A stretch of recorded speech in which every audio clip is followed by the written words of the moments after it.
भोपाल के रविंद्र भवन में राष्ट्र के निर्माण में भाषाओं के योगदान पर केंद्रित 2 दिवसीय भारतीय मातृभाषा अनुष्ठान का आयोजन 14 और 15 सितंबर को होने जा रहा है।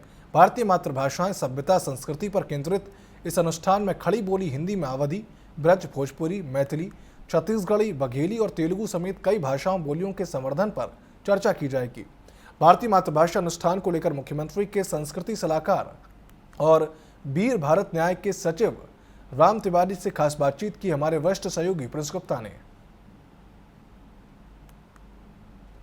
मातृभाषा अनुष्ठान का आयोजन होने वाला है, उसको लेकर वीर भारत न्यास के न्यासी सचिव और मुख्यमंत्री के संस्कृति सलाहकार श्री राम तिवारी जी हमारे साथ। सर, भारतीय मातृभाषा अनुष्ठान की शुरुआत हो रही है, उसमें किस तरह से क्या चीजें रखी गई, भाषाओं के संवर्धन को लेकर क्या बातें होंगी? ये 2 दिवसीय आयोजन है फिलहाल, और एक तरह से हिंदी सहित सारी जो भारतीय भाषाएं हैं और बोलियां हैं, उसका जो अनुष्ठान जो चल रहा है राष्ट्र के विकास के लिए, राष्ट्र सभ्यता और संस्कृति के और अस्मिता के उत्थान और उन्नयन के लिए, तो हम उसको एक तरह से पुनः रेखांकित करना चाहते हैं और एक तरह से फिर से फोकस करना चाहते हैं। और इसमें एक तो यह कि हमें प्रसन्नता है कि जो विभागीय संस्थाएं हैं, चाहे वो अलाउद्दीन खान संगीत अकादमी हो, चाहे फिर वो आदिवासी जनजातीय लोक कला बोली विकास अकादमी हो, साहित्य अकादमी हो, सिंधी अकादमी हो, मराठी अकादमी हो, ये भी हैं। माखनलाल चतुर्वेदी विश्वविद्यालय जो है पत्रकारिता का, वो भी इसमें सहभागी है। माधवराव सप्रे संग्रहालय जो है वो भी इसमें सहभागी हैं। और इसके अलावा जो रविन्द्रनाथ टैगोर विश्वविद्यालय है, या सेम ग्लोबल विश्वविद्यालय है, या सेज विश्वविद्यालय है, या और भी जो है संगठन, तो वो सब इसमें हम एक तरह से संवेद तरीके से हम प्रयास कर रहे हैं कि भाषाओं को लेकर, भाषाओं का उपयोग और भाषाओं का जो विस्तार है, क्योंकि भाषाएं जो हैं केवल कविता कहानी की भाषा नहीं है, उसमें तमाम चाहे वो उद्योग व्यापार की बात हो, चाहे वो तकनीक की बात हो, प्रौद्योगिकी की बात हो, और तमाम स्पेस टेक्नोलॉजी, कई तरह की चीजें हैं, तो वो सब में जो है भाषाओं में काम होना ही चाहिए।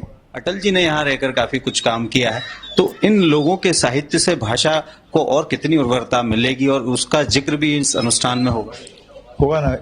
एक बड़ी प्रदर्शनी हम लगाने जा रहे हैं, जिन्होंने भारतीय भाषाओं को अपनी रचनात्मकता के कारण देश के और दुनिया के शीर्ष पर पहुंचाने का काम किया। जैसे आपने कालिदास का जिक्र किया, भवभूति भी हैं, भास भी हैं, शूद्रक भी हैं, ठीक इस तरह से भारा तांबे भी हैं, अत्रे भी हैं, चित्राव शास्त्री भी हैं ना, जो कहते हैं कि पीएल देशपांडे भी हैं। तो कई लोग हैं, पद्मा अपने ये जिनने डोगरी के रचनाकार थी, पद्मा सचदेव, वो भी हैं इसमें। तो इस तरह से तमिल के सुब्रमण्यम भारती भी हैं। तो और जो वो रिश्ता जो है, मैं फिर वही बात करना चाहता हूँ कि राजनीति के कारण बहुत सारे रिश्ते हम भुलाने की कोशिश करते हैं। तो नेपाली भी हमारी है, डोगरी भी हमारी है, मलयालम भी हमारी है, मराठी भी हमारी है, और खानदेशी और कोंकणी और तमिल और मलयालम ये भी हमारी है।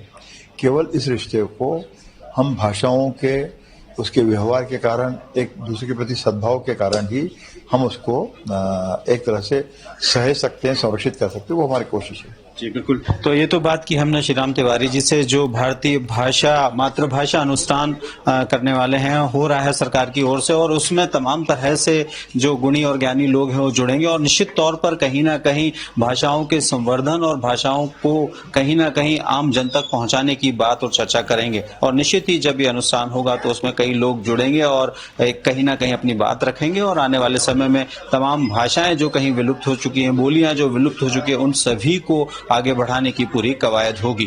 कैमरामैन सतीश गुप्ता के साथ मैं प्रिंस गुप्ता, टीवी 24 भोपाल।